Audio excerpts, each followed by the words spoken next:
अस्पताल के बेड पर पड़ी हुई रागिनी जी की आंखों से आंसू की बूंदें निकलकर तकिए को भिगो रही थी। अपनी बीमारी से ज्यादा पति और बेटे की बेबसी उन्हें खल रही थी। बिना किसी औरत के घर संभालना कितना मुश्किल होता है, ये बात सब समझ रहे थे।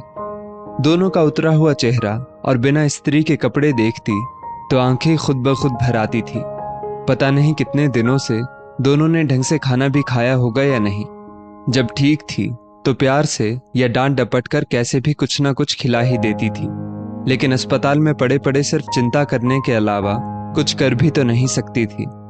रागिनी जी एक कुशल गृहिणी की तरह सब कुछ अकेले ही संभाल लेती थी। ब्लड प्रेशर और डायबिटीज की शिकायत तो कई सालों से थी, लेकिन पिछले कुछ महीनों से उनकी तबीयत कुछ ज्यादा ही नासाज रहने लगी थी। उनके पति गौतम जी घर के बगल में ही किराने की दुकान पर बैठते थे और बेटा विवेक अपनी पढ़ाई खत्म करके नौकरी कर रहा था। रागिनी जी की यही इच्छा थी कि जल्द से जल्द वो विवेक की दुल्हन इस घर में ले आए, ताकि घर परिवार की जिम्मेदारी बहू को सौंपकर वो निश्चिंत हो सके।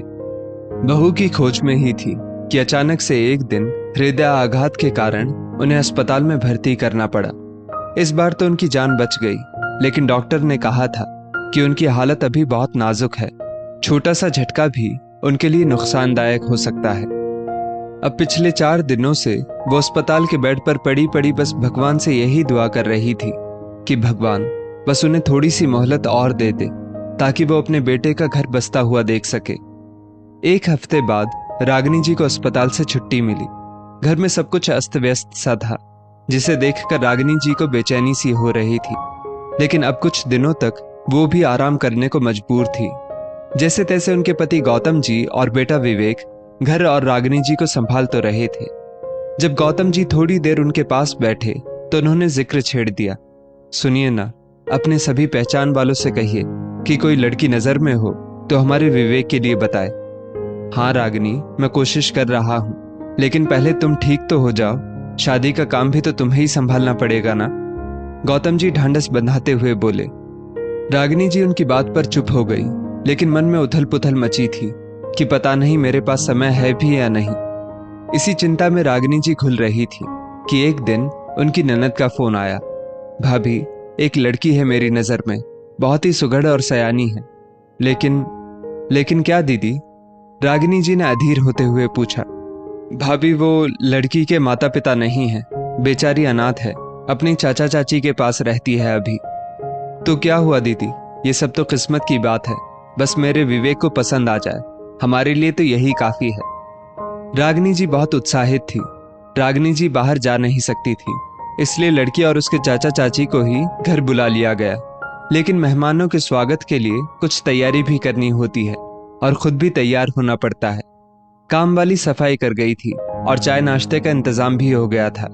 लड़की वाले आने को थे, तभी रागिनी जी गौतम जी से बोली, अजी, मैं तो बहुत बुरी लग रही हूँ, हाथ में दर्द है, इसलिए 2 दिनों से कंघी भी नहीं की। आप मेरे बाल बनाने में मदद कर दीजिए, नहीं तो मेहमान क्या सोचेंगे। गौतम जी अपनी पत्नी के बालों में कंघी करके चोटी बनाने की कोशिश कर रहे थे, लेकिन चोटी टेढ़ी मेढ़ी बन रही थी। रागिनी जी उन्हें बार बार बता रही थी, लेकिन जो काम कभी ना किया हो वो भला अचानक से कैसे किया जा सकता है। चोटी बनाने की कोशिश जारी ही थी, कितने में नेहा और उसके चाचा चाची आ गए।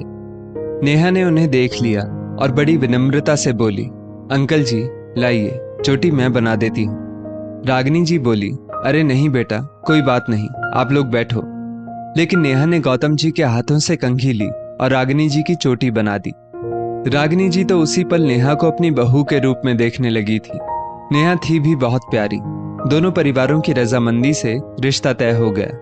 रागिनी जी तो फूली नहीं समा रही थी, रह रहकर ईश्वर का धन्यवाद कर रही थी और प्रार्थना कर रही थी कि उन्हें बस थोड़ी जिंदगी और दे दे। ज्यादा तामझाम ना करते हुए सादे तरीके से विवेक और नेहा की शादी हो गई और नेहा बहू बनकर ससुराल आ गई। आते ही उसने घर को संवारना शुरू कर दिया। रागिनी जी को नेहा में अपनी ही छवि नजर आती थी। अब घर वापस से घर लगने लगा था। एक दिन नेहा रागिनी जी के पास बैठी थी तो रागिनी जी बोली, बहू, अब मुझे इस घर परिवार की चिंता नहीं है, यदि मैं ना भी रहूं तो सबका ख्याल रखना। ये सुनकर नेहा ने डांटते हुए कहा, मम्मी जी, आइंदा मुझसे ऐसी बातें मत करना, नहीं तो मैं आपसे बात नहीं करूंगी। अपनी एक माँ को तो मैं खो चुकी हूँ, लेकिन अब आपको नहीं खो सकती। कहकर नेहा बच्चों की तरह रागिनी जी से लिपट गई।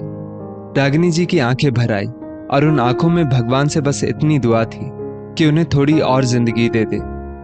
बात सच भी है, जब जीवन में प्रेम और अपनों का साथ हो तो जीने की ललक भी बनी रहती है। दोस्तों, इस स्टोरी को लेकर आपकी क्या राय है, नीचे कमेंट करके जरूर बताइएगा।